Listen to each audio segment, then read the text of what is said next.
Do they ever have a conversation and you're sort of stood on the outside wondering what on earth is going on?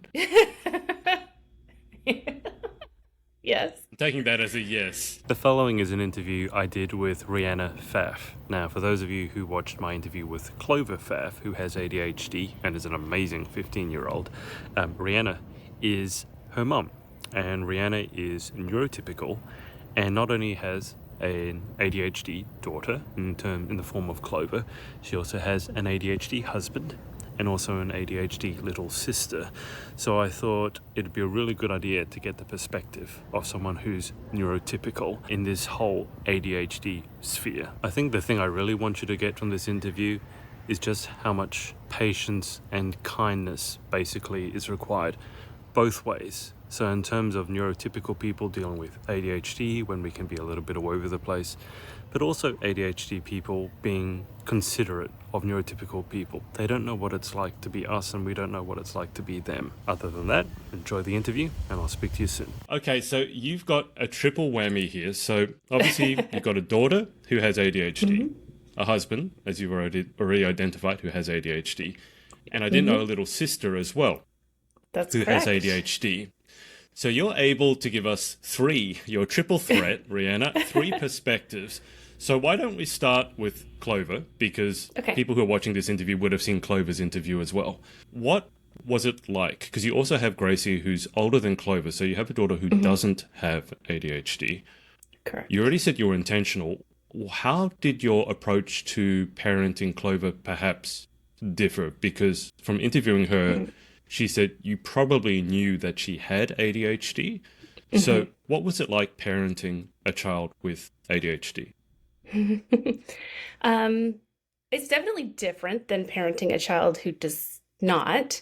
Part of our path has been sort of non-typical anyway, in the fact that I chose to homeschool. But one of the reasons that I chose to homeschool Clover was that I didn't feel at a young age that a classroom would be in a setting that would be good for her.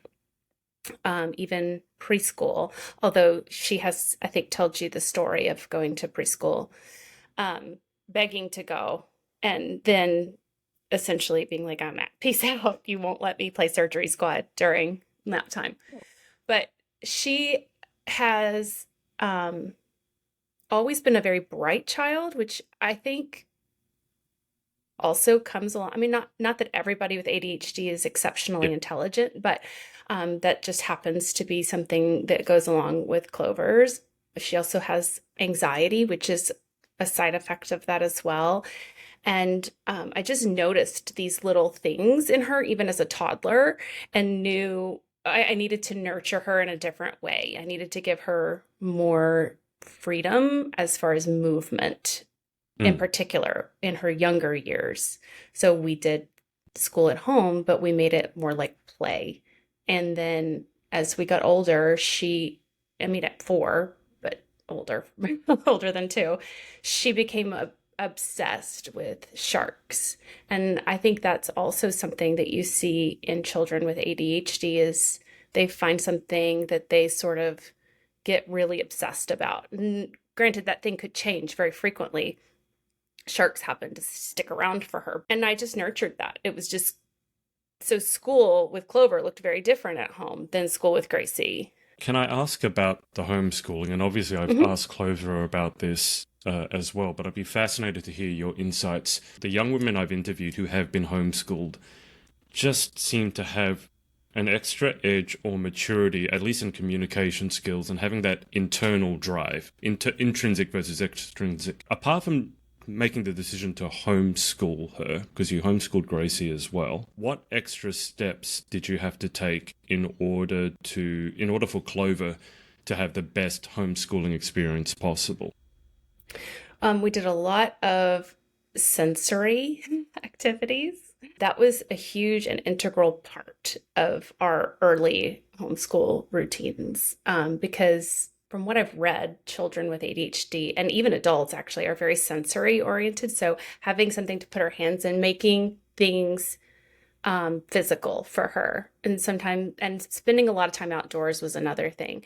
Granted, those things are great for all kids, honestly, Sure. but it was something that I just paid extra attention to. And then the other thing is, of course, as I'm recognizing things in her, I'm constantly doing at nighttime research of, you know, what kinds of activities are going to be great for a kid who doesn't like this, or a kid who's picky about a tag in her shirt, or um, Mm.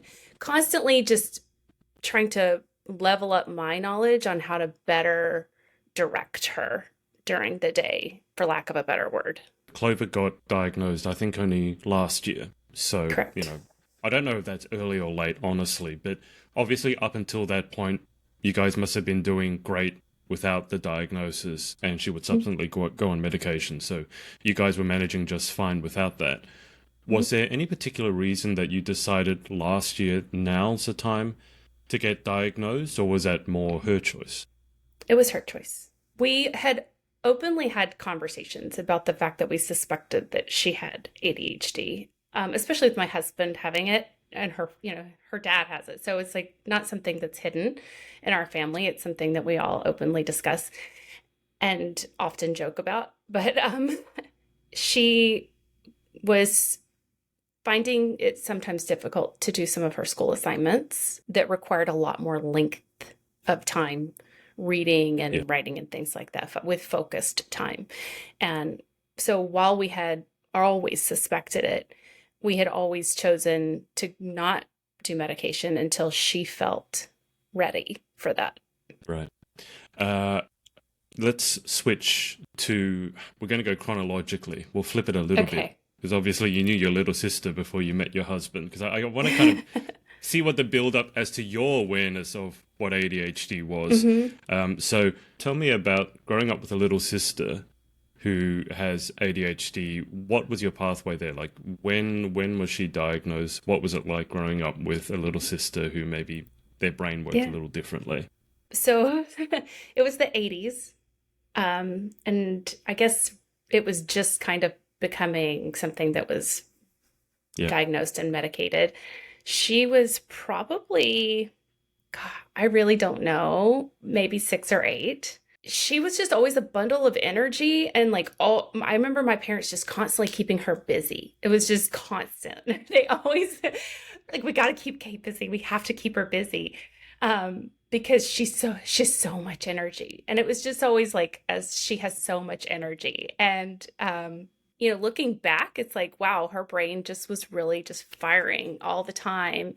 And she was probably honestly bored at school. And yeah, ADHD people do tend to need to be busy. She probably didn't necessarily have to do every sport under the sun, but that's just, as parents, you do what you think is best with the information that you have. And obviously back then there wasn't a lot of information about that. My sister actually went off medication for many, many years. I think when she moved out and went to uni, but she recently got re-diagnosed so that she could kind of do things on her terms. Can you remember, because you said she went on Ritalin at a young age, Mm-hmm. can you Yeah. distinguish what changes did you notice when she was put on the Ritalin? Oh, yes. When she was on the Ritalin, it was very, very different. She was much less hyperactive, for sure. But she did seem, yeah, just a duller version of herself, so to speak. I don't mean it I rude. I just mean like not so bold and big and shiny, but it just like kind of dulled down. Just, yeah, I Yeah, don't know. no, It's not the great way that to say that, but no. I've had people with ADHD describe themselves on medication themselves as sort of being a duller version or yeah, a more neurotypical version of yeah. themselves. Clover's not a Um, fan. I can understand that. Um, when you said that your parents made every effort to keep her busy, did that help things? Because sometimes I know there's a stereotype when it comes to children who have a lot of energy that a lot of people say, "Oh, she doesn't have ADHD or he doesn't have ADHD. He or she is just full of energy. You just need to run her around." And obviously, your young sister was diagnosed with ADHD, so there was something there. But I got to assume that the being active, you already said being outside with Clover and being more sensory. Was your experience, was your memory, was that did help your younger sister running around, doing a lot of sports, things like that? Yeah, I think it does help to stay, I like thinking back, and even as a child, recognizing that she did always need to be doing something. So they were just channeling it in positive ways, right? Rather than somebody getting into trouble or something. Not that she would have probably been that big of a troublemaker anyway, but they were just making sure that that energy was channeled in positive directions, so that if she was a little more physically tired, she was able to focus to do that homework or whatever prior to getting probably medicated. Even after the medication, though, she stayed busy constantly. And I think she just had a lot of energy. I mean, some people just do.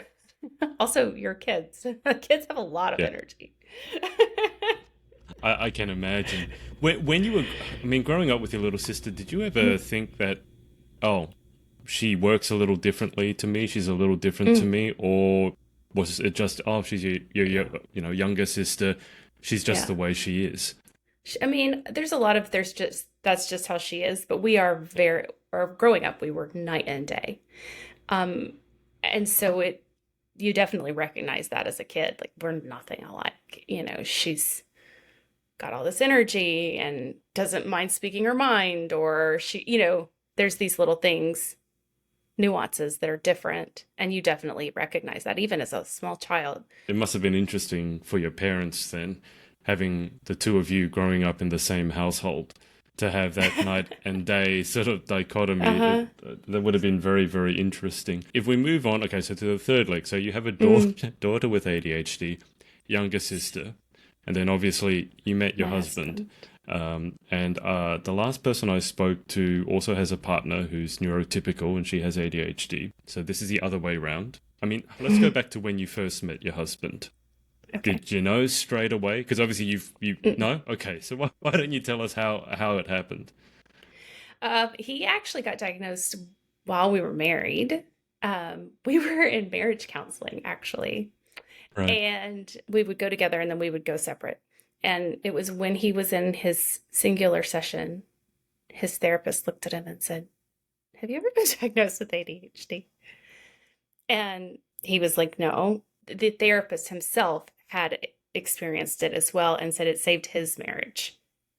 Not that we Right. were like floundering, but him going on medication, that was the trigger. He immediately, pretty quickly went and got diagnosed and got on medication, and it was pretty epic change. Can you try and describe what what the difference was before and after? And this is just interesting to me because you said when you're growing up with your sister, for example, who had ADHD, that you were very aware that you two were different. But Hmm. when you're younger, it's kind of easier to accept because it's just like, oh, she is the way she is, Yeah. I am the way that I am. But as you get older, I feel that in some ways it's more difficult because you sort of get more set. I mean, we all get a bit more set in our ways. Hmm. What what difficulties were there specifically, I guess, in communication Mm. that led to the diagnosis, or was it that he was leaving stuff all over the place? I really don't know because it seems to Yeah. be different in every case, and I don't want to generalize or stereotype. Right. So, what was it specifically that maybe you saw ameliorate? What got better when he was on the medication versus before? The ability to listen to a full sentence without, or at least an abbreviated story that wasn't like I had gotten to a point where I basically was like, if I don't give him the Cliff Notes version, it's not going to be heard. And so I would just give bullet points essentially all the time. But sometimes you can't always communicate with your partner in bullet points. It just doesn't work that Yeah. way. So to be able to hold an actual conversation in which I felt heard, was one of the greatest changes, and a bonus. We didn't keep leaving things all over the place. It sounds like the medication certainly had its intended effect then. When you speak to him, how much of a difference is there in his ability to listen? So he's on a quick release Adderall. Right. And so it's immediate. It's not something that you take out all the time. I mean, he does take his regularly so that he can get Sure. in his workflow. But there have been moments I'm like, have you taken your meds today? And also, of course, interrupting somebody. That's the other thing is if he's in the middle of something and I say something, it's like, a whole shutdown happens. And I think that happens for Clover, maybe also. I don't know that I've ever checked with her, but I've noticed several people that I know with ADHD. If they're talking and you respond, that's fine. But if they're doing something and you interject, it tends to like, it's almost like throwing a wrench in the wheel. Like it just, everything stops and then they can't get back in the flow. I've noticed that can be frustrating from my standpoint Yeah. because you feel like you're always having to wait, but it's also incredibly frustrating for them because I can't often imagine getting like that every time somebody interrupted. Do you know what I mean? Just the other day, just yesterday, I kept getting interrupted whilst I was doing something, and I got interrupted twice. But the emotional dysregulation seems to be an issue for me as well. I'm not a rageful person, but Mm. when I get interrupted when I'm doing something, even if it's not important, I do get very, very annoyed. I think Mm. frustrated is a good word for it. So I think I Yeah. do know what you mean. But correct me if I'm wrong, your husband, is he a musician or has a heavy musical background? Yes, he used to be a songwriter and traveling musician. Now he's always done web development also, but that's his full-time job now. Obviously, he's a creative person then, if he's Mhm. songwriting. In your opinion, is there any correlation between his creativity and the ADHD? Did you notice that when he is on the meds, that perhaps the creativity gets tamped down a bit? He does not take his if he wants to be creative Wow, okay. because he feels that way. Clover is the same. She feels that it tampons her creativity. I have heard people say that it doesn't. So I'm not sure because I'm not in their brains, but I can tell you both of those people in my life, Clover and Gary, are very creative individuals. They were born with a gift Mm. and I just have to trust that when they say if I take my medication I don't feel that creative flow. I trust that. I'm not as creative as either of them, nor do I have ADHD. So I can't relate. I can only try to put myself in that position of saying, well, if it were me and I said that, I would want someone to acknowledge that. What is it like when your husband and Clover, so when Gary and Clover, I don't know, let's say they've both not taken their medication for whatever reason. Do they ever have a conversation and you're sort of stood on the outside wondering what on earth is going on? Yes. I'm taking that as a yes. Okay. Can you Sure. describe that from your perspective? What is it like when you watch those two people having this seemingly Mm. all over the place conversation? Yeah, I mean, it's fascinating for sure, but for me, I am somebody who picks up on other energies. So for me, that's like a chaotic energy, and it doesn't feel comfortable for me. So I often don't stay in the room for something like that. And this is so funny because we're so different in these ways in which I need a very calm, quiet, peaceful atmosphere. But I think it potentially could be because I have so much energy in our life of a little bit of fun, creative, crazy, chaotic. Can Maybe that is imagine. why I need that calm, peaceful time. I don't know. Well, it does sound. I mean, every household needs a balance, right? And if there's a lot of chaotic, creative energy, then someone needs Mhm. to be the balancer. I think there are a lot of people out there in partnerships where it's whether it's parenting or not, and one person does have ADHD and one does not. Can you give tips to other people who are in a relationship with someone who does have ADHD? What kind of advice would you give them in terms of, okay, how do I communicate better? I mean, obviously the medication made a huge difference in your case, Mhm. but even aside from that, I mean, you mentioned like giving the cliff notes, giving the Mhm. bullet points, which is perhaps it's definitely not an like a permanent like ideal solution, but obviously you found that that helped. Mhm. Are there any other sort of bits of advice that you could give to people in terms of Sure. how can I communicate better with my partner Mhm. who has ADHD, even if it's undiagnosed? I think patience is a big thing. Um, Having patience in multiple ways. Number one, being patient with them because they're, if you think through what an ADHD person's brain does, it's firing on all cylinders all the time. And that's a lot that's going on in their head at once. And so while you may not be experiencing it, you can at least have patience with that. I think the other thing is to have patience to not always have a conversation you want to have when you want to have it, and say maybe scheduling a time or asking if it's a convenient time first Hmm. always seems to help set the stage for a successful conversation. The other thing is not taking things personally. I think that's a big one. Is I would always take it personally. So we ended up, in marriage counseling because I thought he just doesn't want to listen to me. What am I doing that's so wrong that he doesn't want to? Am I talking too much? Whatever. It wasn't about me and it wasn't about him. It was just a disconnect in how we are created. And so not taking things personally is a huge piece of advice.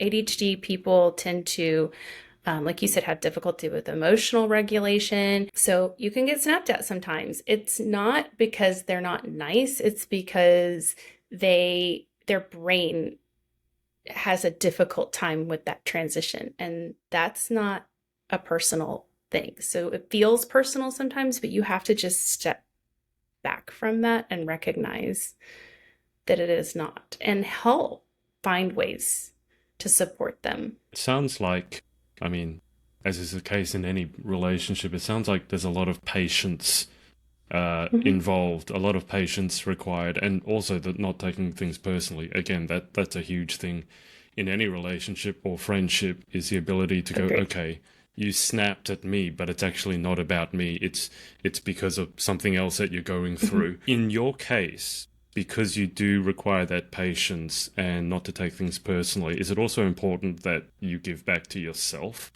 as well? Because I got to Absolutely. understand if you're the person who's, and I can sympathize with this, because if you're the one who always needs to be the responsible one, the patient one, the forgiving one, we're human too. It does take a toll and a certain amount of emotional maturity to go, okay, it's not me, because sometimes you want Yeah. to snap as well. So And is it sometimes you important? do. Yeah, yeah, obvious, yeah, for Yeah. sure, because we're human. But how important is it for you to find those moments where maybe you just have a bit of quiet space to yourself, or you Mhm. just go for a walk? And it's like, this is me time now for me to just give myself a little bit of respite, Yeah. breath, grace. Is that very important to you Abs as well? Very important. I mean, you heard me say I need peace, calm, quiet. So there are some nights I go to bed early, really early, but it's not really to go to sleep. It's like I need to like meditate or have just some downtime, quiet, nobody talking to me, nobody's feelings to feel because I tend to take on other people's emotions. Um, it's just maybe my dog and me in bed and relaxed, kind of releasing everything. I need that time. And I would imagine honestly, I think that's good for anybody anyway, but Mm, people in roles of support, parents, caregivers, partners, people with disabilities, partners of people with ADHD or parents, I think that's important for everyone always, but recognizing when you're feeling a little burnt out. I yeah. have snapped at Clover before and then thought, oh gosh, Mm. that was not cool, that I need to take a break and I'll have to go back and apologize. And then I know I need to take time for myself for sure in those moments. Just because you mentioned peace, and obviously it's important to you. I think having the dog is a really convenient way out because you have to take the dog for a walk. So I think that's amazing. I've spoken to people with ADHD, and I've not met one who deals well with meditation, just as an example. I'm just curious, have either Gary or Clover ever tried meditation? And how did that go? Or have there been any other things where you've tried to get them to do something that maybe you've really enjoyed and they've tried and the results have just been hilarious? They both meditate actually. Wow. I taught Clover when she was 2, I think. She was very 2 or 3. I taught Clover to meditate. And I will sometimes find her like she's gotten frustrated or something, and I will go walk into her room to see her meditating on her bed. I'll have to quietly back out, you know. And Gary tries to make a habit of meditating regularly also. Things that wouldn't go well though. Clover hates to do yoga. I think she thinks it's boring. I don't know that That she is a hates it as much now, but when she was little, I would always try to get her to do yoga with me. And when she was like really small, it was like fun. But then as she got a little older, I think it was too boring. But because I think ADHD people tend to seek like an adrenaline rush, like a dopamine hit oh, constantly. And so, you know, you think about the things I like to do, meditate, yoga, those are all very calming activities, not adrenaline rush, dopamine hit type things. So, you know, she was much rather getting on that horse and jumping over something. that doesn't surprise me. I'm surprised to hear that the meditation actually has worked so well. Is there, because obviously there are different types of meditation, was there a Mhm. particular type of meditation that you helped your husband and Clover get into? That's Well, he actually got into it on his own, and I actually have no idea what kind he does. It's not something we've ever talked about.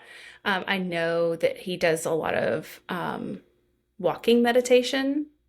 I can tell you that much because he oh takes right, yep, time to walk and clear his head, so to speak. So I would consider that a walking meditation for yep, sure. I also know that he does sound meditations, but we right, haven't discussed any other forms. When Clover was little, I taught her the kind, you know, you just sit on the floor and you breathe and clear your head. You know, there's the image of in your head is the sky, and you can just you breathe, and it's like the wind moving, and the clouds are your thoughts, and you can just push the clouds out of the way with the wind and just let them pass through. And that was sort of how I taught her when she was little. have And you so ever that's taught metaphor. meditation? You sound like you No, you could teach you sound like you could teach meditation. This is the most interesting sort of overview of meditation I've ever gotten, because normally it's just like sit there and think nothing, which I can't do, or it's sit there and impossible. concentrate on your breath, which I can Mhm. do for a bit, but then Also, the thoughts just come in. yeah, and I think that's the best thing about meditation is you let the thoughts come in, but then push them along. They need to keep going because you can't really stop your brain from thinking.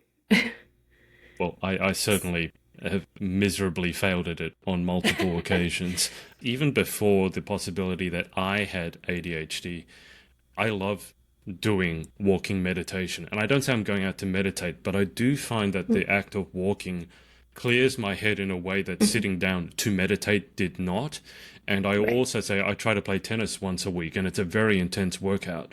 But I find that incredibly calming, which I don't know if that's like contradictory to yourself, but it's just like being it, because when you're playing tennis or lifting a really heavy weight or anything that demands your attention, it Mhm. actually is the only way that I found to actually quieten the brain down. Because at that Mhm. time when I'm playing tennis, I need to hit a ball, I need to move. I can't actually think of anything else. So Mhm. that's why I was curious, and I'm surprised to hear that Clover's done so well with meditation. Because from the sounds of it, I'm more like your husband in the terms of I need to be doing something. Like even when you Mhm. said it's a sound, that's that stimulation, so it's not completely dead silent, and then that base level of stimulation helps for them that brain to then go, okay, now I can relax. Yeah, I like that. I think that's true. And I've noticed too that male and female show ADHD in different ways. Also, it's probably unique to individuals, but um, I've noticed that it shows up a little bit differently or is processed maybe differently. Like you said, Yeah. you like to be doing a heavy activity or doing something, and that seems to help my husband also. And Clover, well, she reads actually a good bit. She doesn't Mm. meditate, you know, like every day or anything, but it's something that she's carried with her. And I think the one thing that it taught her, or that my goal was in teaching her, was that you can't control when the thoughts come in, but just recognizing them and pushing them along, I think helps with that emotional regulation a little bit. What is your favorite part about having a daughter with ADHD? I mean, life is always interesting and entertaining. She keeps me on my toes, for sure. And I think makes me appreciate a different perspective. It's me again. So I hope you really enjoyed that interview. If there's any feedback that you have, I'd love to hear your comments below, whether it's how to make these sorts of interviews more ADHD friendly, or maybe even suggestions as to who you'd like to see me interview next. Now, obviously, I don't need to tell you that the best way to support this channel is to leave a like and subscribe, especially given that we're new. But I'd really also love to encourage you to join us at adhdschool.com. That's school with a K. That's where we're going to be building a little ADHD neurodivergent community. So sign up there. Thanks for watching, and I'll speak to you very soon.